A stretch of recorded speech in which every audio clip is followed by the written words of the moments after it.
Qizlar uchun jangovar usullarni ko'rsatamiz. Ko'pchilik so'ragan edi bu narsani. Xo'p, janglarga chiqayotganda qizlarning ko'pi yuzga zarba berishga harakat qiladi, albatta.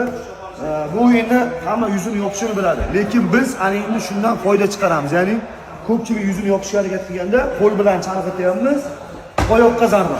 Loki qanaqa holatda zarba beramiz? Qo'l bilan ko'rsatganimizda nima qilaman? Yuzimni yopaman va tanamni orqaga tortaman. Shunda oyog'im bo'sh qoladi.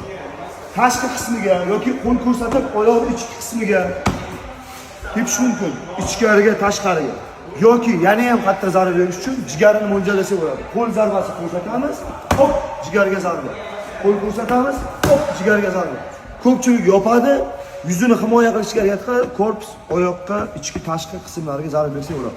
Faqatgina yuzni mo'ljallash shart emas. Xoh qiz bola bo'lsa, xoh o'g'il bola bo'lsin, kim bo'lsa ham sport bilan shug'ullanishga va hammalari jangovar usullarni o'rganib qo'ygan yaxshi deb o'ylayman. Savollar bo'lsa, marhamat beraverasizlar.